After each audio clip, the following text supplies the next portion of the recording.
Kabanata 23, Normal. Bakit ka pa bumubulong? Bumubulong na rin si Mami sa akin habang nagsasalita.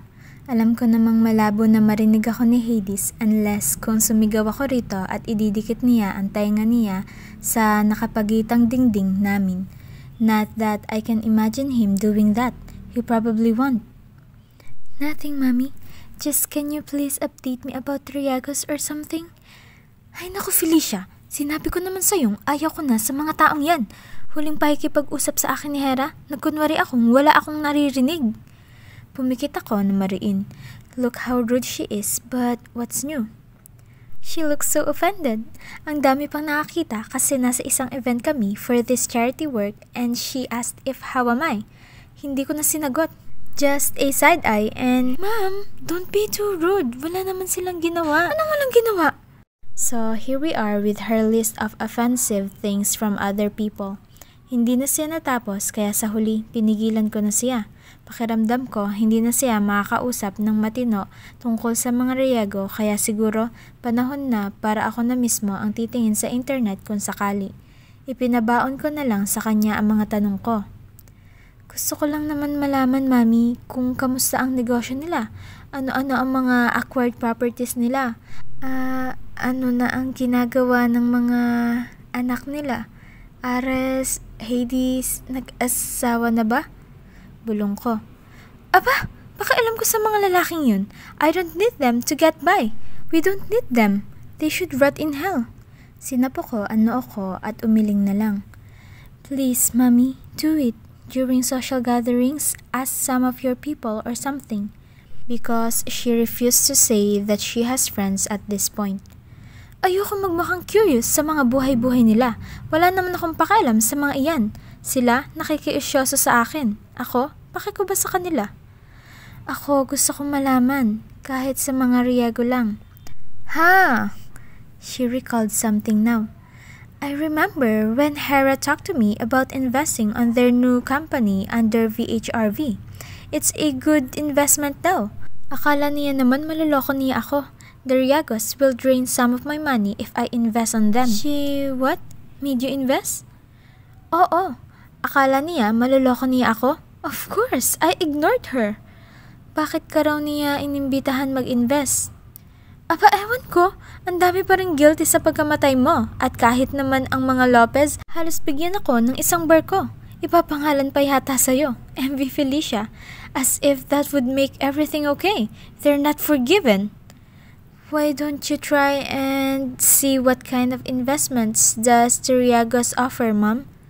Felicia, personal ang galit ko sa mga taong ito. Kaya nga, Ma'am, business deal naman at kailan ba bumagsak ang mga Riego?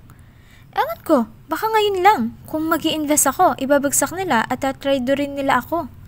Hindi ko man lang nalaman kung willing nga ba si Mami na alamin ang mga gusto kong malaman.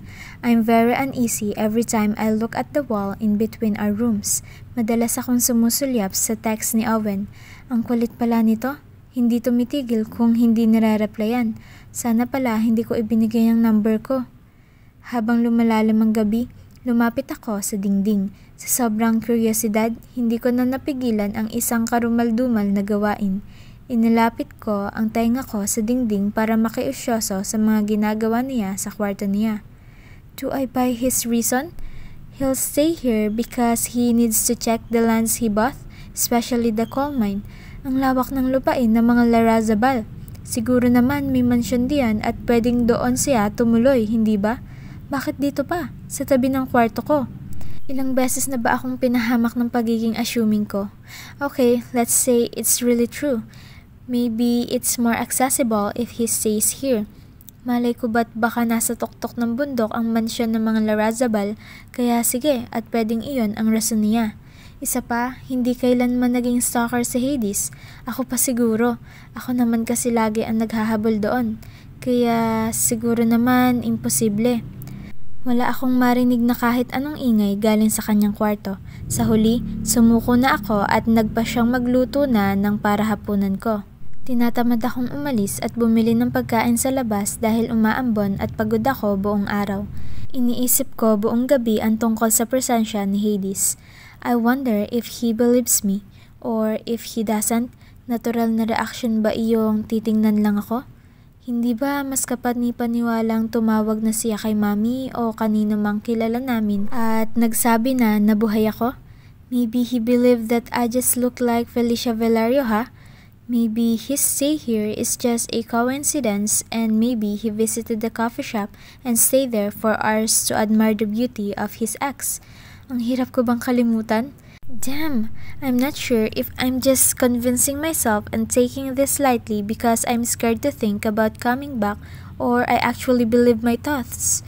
Sana umuwi na siya nang hindi na ako mahirapan. Kay tagal ko siyang pilit na kinalimutan. Ngayon, nandito na naman siya. Umuulan ulit. Nagbuntong hininga ako pagkalabas ng kwarto kinaumagahan. Hindi pa gaanong maliwanag dahil masyadong maaga ang pag-alis ko. Hindi pa ako nakakahakbang, bumukas ang pintuan ng katabing kwarto. Halatang katatapos lang maligo ni Hades at kapapalit lang din ng damit. I swallowed hard and turned away so he won't notice my shocked expression. Dahil sa maraming pagkakamali tuwing nagsasalita ako, pinili kong tumahimik ngayon. Unti-unti akong naglakad patungo sa hagdanan, pilit siyang iniwasan. "Morning," he said casually as I near him. I nodded lightly to cover what I'm feeling. "Good morning." "Magtatrabaho ka na?" "This is okay, right? Felicia Valerio is dead. A girl my age was found dead in a burning building. She's got my jacket and my other things were found near the building, including my passport." Sa galit ni Mami at sa pagluluksa niya, hindi niya pinahawakan sa ibang investigador ang katawan ko. CCTV revealed that I left the airport. I was seen near the burning building on the last traffic light CCTV. Mami was convinced it was me. How I got there, she was guessing it's murder. That's the reason why she strongly wants an investigation of that angle. Everyone believe it, kahit si Mami noong hindi pa kami nakikita. Imposibleng hindi si Hades. Oo. Nagmadali ako sa pagbaba. Ang totoo, hindi pa ako dediretso sa coffee shop. Naglaan talaga ako ng oras para lang maghanap ng bracelet sa gubat. Nang nakalayo na sa pad, lumiko na ako sa gubat at nagsimulang tahakin ang pamilyar na daanan. Inilipat ko ang payong sa kabilang balikat at lumuhod na sa tamang lugar para kalkalin ang mga bato. Then I stopped and realized that he was watching me as I left the pad. Nilingon ko ang gubat na nasa likod ko. Ang huni ng ibon sa tahimik na mga puno lang ang tanging naririnig ko. Bigla akong nakaramdam ng kaba. Paano kung nakita niya na may hinahanap ako rito? I can't risk this. It's peaceful though. Hindi niya naman siguro inisip yun. Hindi niya naman siguro ako susundan dito. Nagpatuloy ako sa paghahanap at gaya ng dati, wala akong nakita. Nauubos na ang oras ko at nawawalan na ng pag-asa. Siguro kung magdadala ako ng walis at talagang kunin ang mga bato, may kita na ako. Next time then. Hindi tulad kahapon, hindi maaga si Tunying. Mag-isa akong nagbukas ng coffee shop. Inaayos ko pa ang apron ko nang tumunog ang wind chime at nakita ko si Hades na pumasok. Trying my best to maintain a cool disposition, I busied myself with the cups. Sumulyap ako kay Hades at nakitang may dala naman siyang laptop. Siguro may pag-aaralan siya sa business niya. Pero dito ulit? At magtatagal ba ulit siya? Hindi ko na alam ano ang iisipin ko. Kinuha ko ang lista at dumiretso na sa kanya. Ano man ang pakay niya, hindi ko siya bibigyan ng pagkakataong magduda tungkol sa katauhan ko. I am not Felicia Valerio and I shouldn't be guilty. Ano pong sayo? Sabi ko nang hindi siya tinitingnan. Tiningnan niya ang ipinakita kong menu at sumulyap sa counter. I gritted my teeth. It's so hard to pretend that it's all cool when my heart is beginning to pound like crazy. Are the meals available? Hindi siya agad dumugtong. It was as if something bothered him. You're alone. Are you going to cook? Dadating na rin ng cook ngayon kaya pwede ka nang umorder ngayon. His lips twisted and he nodded slowly. Sumulyap ulit siya sa menu bago niya binitiwan. I'll have the American breakfast and an Americano. I scribbled his order. Okay, hindi ko na maulit ang order niya dahil kinakabahan ako. Alam kong dapat gawin ko iyon pero hindi ko kaya. Magandang umaga, Aling Rosa.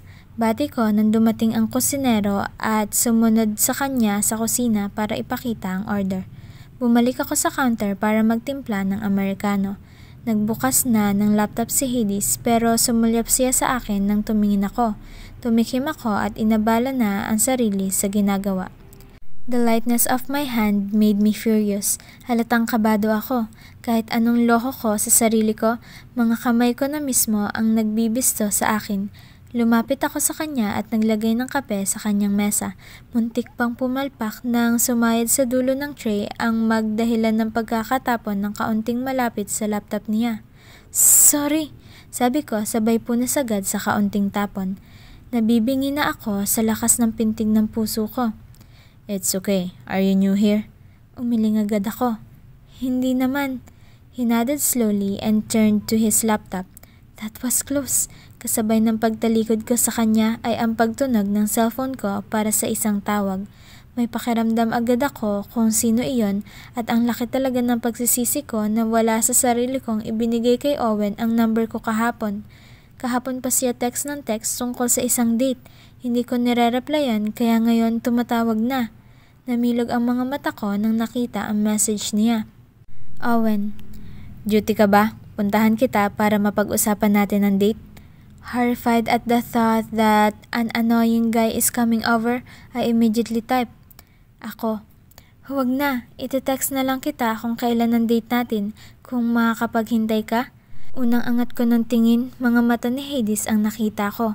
Gumilid ako para hindi siya ang natatanaw ko. Owen, syempre, maghihintay ako. Sige, hintayin ko kung kailan mo gusto ang date. Ililibre kita ng kahit anong gusto mo. I sighed and put my phone down. Nakakabinging katahimikan ang bumalot sa buong shop. Hindi ko maalala kailan ako huling taimtim na nagdasal na magkaroon lang ng ibang customer. Ngayon pa lang yata. The boys yesterday, huh? Hades said, but his eyes remained uninterested and on his laptop. I swallowed hard. Lumingali nga ako, nag-iisip na may ibang kausap siya kahit na kaming dalawa lang naman talaga ang nandoon. Si Owen. Hindi ko pa natatapos ang sagot ko. Tumunog ulit ang lintik kong cellphone dahil sa tawag ng makulit na iyon. Mabilis kong sinilent iyon at tinabi sa counter. I saw Hades' eyes drift towards me then back on his laptop. Sorry. Agap ko nang nakitang medyo iritado siya at seryoso sa ginagawa sa laptop. Suminghap siya at ibinigay sa akin ang buong atensyon ngayon. His brow shot up and the irritation is becoming clearer. That's alright, it's normal to give your phone number to someone you like. Napasulyap ako sa gilid. Tumikim ako nang nakitang ang tagal pang mag-alas 9 o alas 10 kung kailan dadating si Tunying. My eyes narrowed. I was about to tell him that I don't like Owen. Pero bakit ko nga ba sasabihin iyon? Para saan? Felicia Valerio had always been loyal and faithful to Hades Riago, but I'm not Felicia Valerio. Oo nga naman. Suplado siyang bumalik sa kanyang laptop pero hindi kalaunan ibinalik niya ang mga mata niya sa akin. Ako naman ngayon ang nakatingin sa ibang bagay. Hindi kaya kapag nakatitig siya. Most of the time, he's watching me. Kahit pa may laptop sa harap niya kaya hindi ako sigurado kung may tinatrabaho ba siya o wala. Ilang taon ka na nagtatrabaho rito? Buwan pa lang ako rito. Tinawanan ko ang sagot ko para itago ang kaba. I seriously feel like I'm in some hot seat and he's interrogating me. He can't be thinking that I'm really Felicia Valerio, right? Ilang buwan? Mga 4? More or less. Napaos ako ng kaunti. More lies, more mistake. If I lie and he'll ask Tunying, I'm screwed. Saan ka nagtrabaho bago rito? Wala akong trabaho. His lips twisted and he nodded. Pero dito ka na nakatira? Suminghap ako, hirap na sa pagsasagot. I shouldn't be guilty. Hindi. He looked at me with a blank expression. I can't read his eyes. It was shadowed with something and it's frustrating. Bakit? Saan ka galing bago rito? Hindi na ako makatingin ngayon. Should I lie? What if he asks Tunying?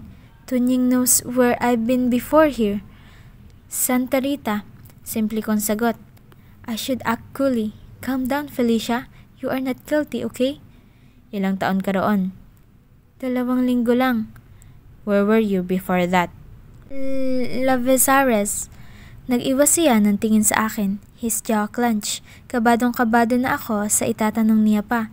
Laking pasasalamat ko nang narinig ang bell galing sa kusina. Hudyat na luto na ang order niya. Kinuha ko ang order niya at maingat na lumapit. Hindi na siya tumingin sa akin ngayon. He looked so serious as he pushed his laptop away and put his attention on the food in front of him. Did you have your breakfast? Oo, bago ako umalis ng pad. Hinadad. Kinuha niya ang mga kubyertos at tinalikuran ko na. Kalaunan, may pumasok ng ilang matandang customer na umorder ng kape. Hindi ko nga lang maiwasan ang pagbaling sa banda ni Hades habang kumukuha ng order. Lalo na tuwing nararamdaman kong nakatingin siya sa akin. I know I'm just in denial but I can really sense it. I want to be unassuming but I can really feel it. Good morning, Engineer Riago. Thank you sa pagtangkilik sa coffee shop ko. Maligayang bati ni Tunying nang nakitang naroon si Hades. Hades nodded politely. Nakapag-usap pa sila ng kaunti samantalang abala ako sa pagsiserve sa iba pang dumating na customer kalaunan. Good morning, Raya! Si Tunying nang nasa counter na ako at katatapos lang maghatid ng kape sa ibang lamesa. Good morning, Tunying! Sabi ko at narinig ang bell kaya pumasok na sa kusina. Sumunod si Tunying sa akin. Ngayon, bumubulong na at mukhang may chismis na gustong sabihin. Nakapag-usap kami ni Mama at Papa kahapon. Mukhang magiging suki ko nga yata yung bagong may-ari ng coal mine. What a good news! I'm both surprised and not. 2 magkasunod na araw na nandito siya pagka-open pa lang. 10:00 na at mukhang walang planong umalis. Umorder pa ng iced tea. Bakit daw? May relasyon yata sila ng kapatid ng gobernador. Kaya naman pala. Napatingin ako kay Tunying. Malaki ang ngisi niya at mayabang pang tumango. Iyong bunso nila? Nandito raw yan para sa first love niya. Bukod sa nabiling lupa ha. O baka nga binili niyan ang mga lupa ng Larazabal para kay Marian. Napakurap-kurap ako. Imbis na dumiretso na para ihatid ang sumunod na order ng ibang lamesa, natigil ako sa harap ni Tunying. That's possible though. Maybe I just look like Felicia Valerio to him and that's it. He's just curious. The other things are just coincidence. Isa pa, halos 3 taon akong patay na. Imposible yung sa 3 taon na iyon, hindi siya nakahanap ng iba. High school yata sila noong nagkarelasyon ni Miss Marian. Taga Manila yan si Engineer Riago at sa Cebu nagkolehiyo si Marian kaya siguro nagkasiraan. I acted as if I understand everything but the truth is I got stuck. High school nang naging sila? Ilang taon ako noon? Hindi ko alam. Sa ilang taon kong pagkawala, hinanda ko ang sarili ko sa mga balitang ganito. I have replayed it on my mind, but I didn't think it could still somehow hurt when it's happening and true. Ganoon ba? Di okay pala. May regular customer na tayo. Oo nga may dalang laptop kaya baka nagtatrabaho. Kakausapin ko nga mamaya at baka maimbitahan niya si Gob dito. Tumango ako at tiningnan ang ihahatid na pagkain sa kabilang lamesa. Right. Felicia Valerio is dead, Raya.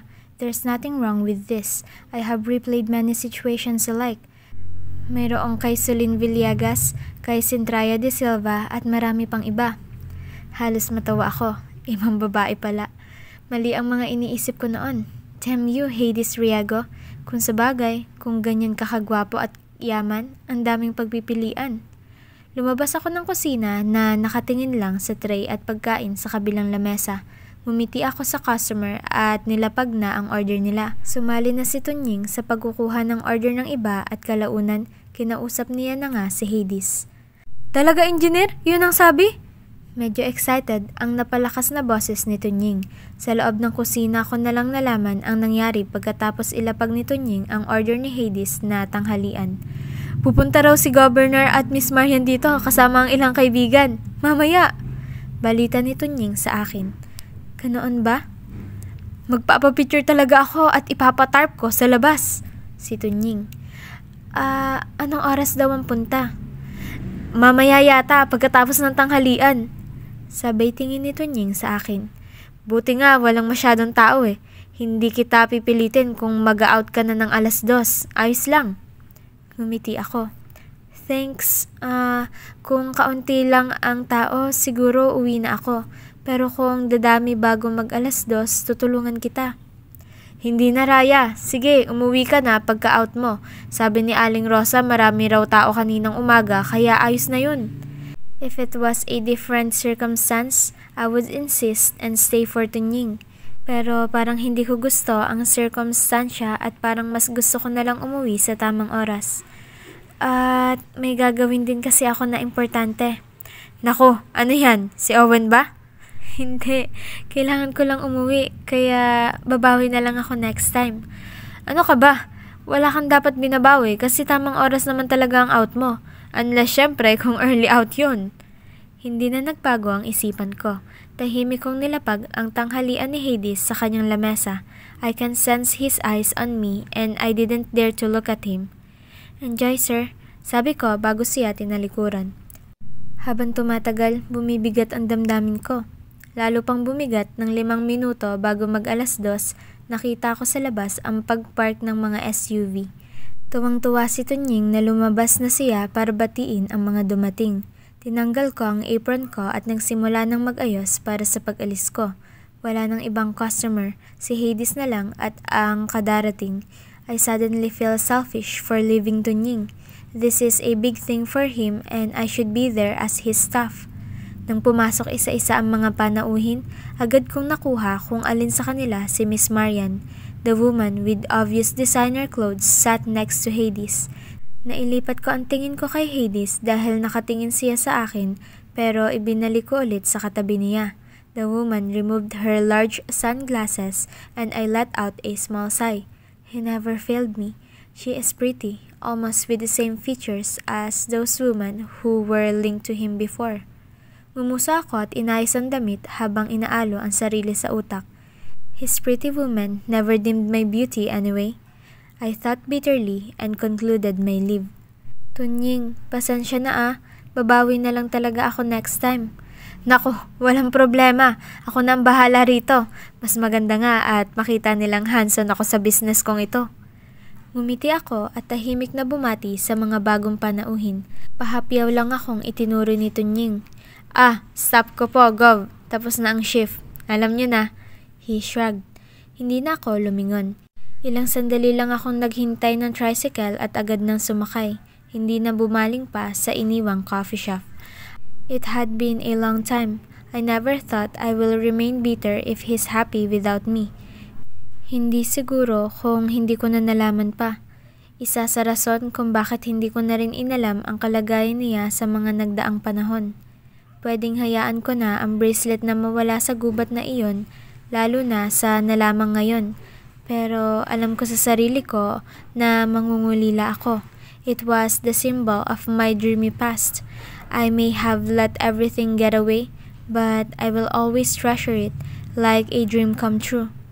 Matamlay akong lumabas ng kwarto, bit-bit ang payong at ang walis tingting para sa mga dahon sa paanan ng mga puno. Nakapagbihis na rin ako at handa na sa ilang oras na paghahanap sa gubat nang natigilan ako ilang hakbang palang palayo sa hagdanan. The footsteps of Hades toward the stairs made me stop. Ilang minuto na ba? 10 minutes, I guess. Why is he here already? What about his visitors? Tapos na kayo? Hindi ko na napigilan dahil pareho kaming natigil sa paglalakad. I can feel like he was also caught off guard. Hindi niya inasahang makikita kami ngayon sa baba ng pad. Hawak niya pa ang susi ng kanyang SUV na nakapark hindi kalayuan sa balon. Nandoon pa sila. Umuwi na ako. Hindi ko alam kung bakit parang kinukurot ang puso ko. I stared at him for a while as I calmed my heart down. He shifted his weight. The perpetual 5 o'clock shadow made by his stubble highlighted the way his jaw moved. his slick black hairstyle a bit disheveled with a part of his forehead. Hindi matanggal ang tingin ko sa kanya. I was almost mesmerized, like before, of every little thing about him. So, your boss told you about my supposed relationship with Marian Cordova.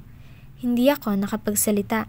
My stare remained at him, still mesmerized. We're not in a relationship, he said quietly. I licked my lower lip. Hindi naman siya nagsabi na kayo.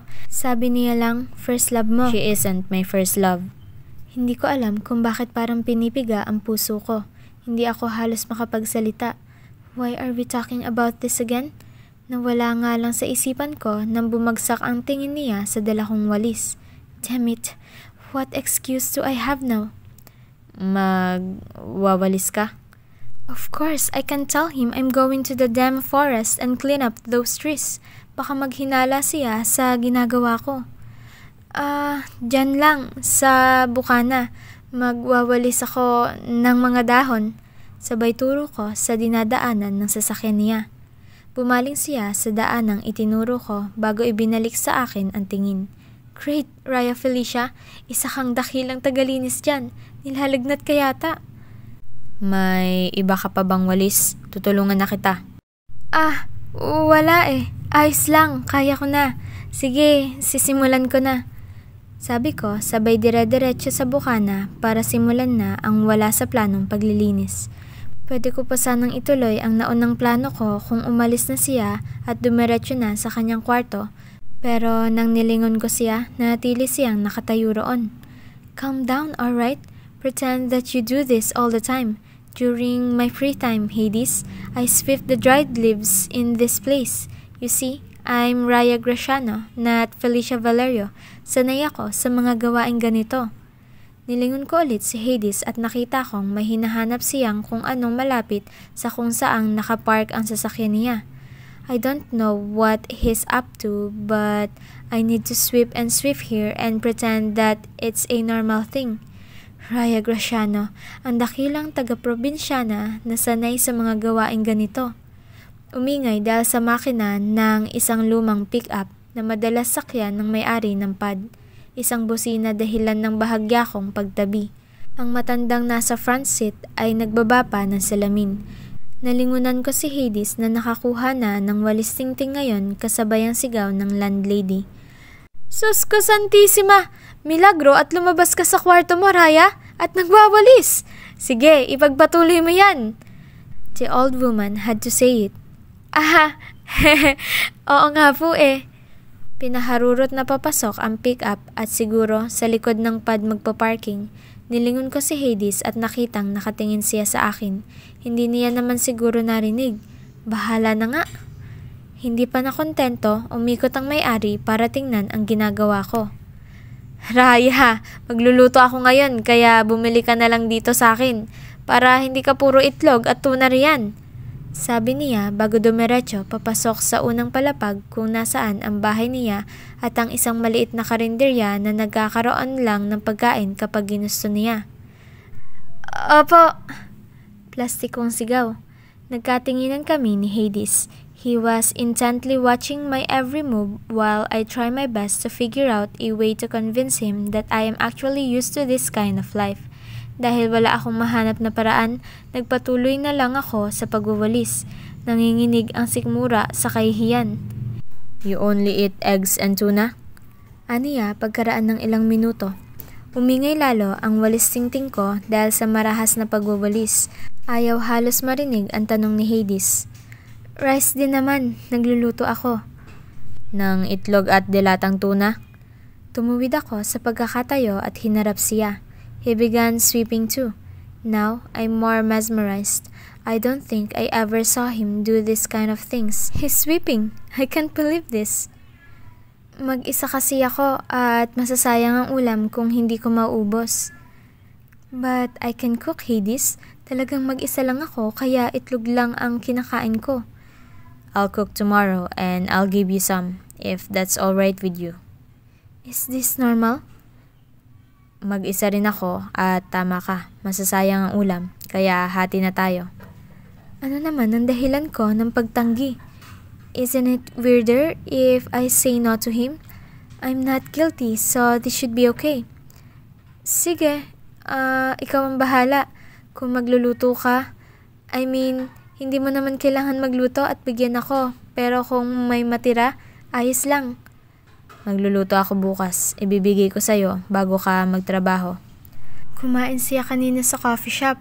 Baka sinasabi niya ito ngayon dahil may gagawin na siya sa wakas na iba at hindi ang manatili sa coffee shop. Kung hindi abala, I mean, pwede ka naman kasing kumain sa mga karinderya kaysa magluto ka pa. I'll eat my breakfast first before going to the coffee shop. Shit!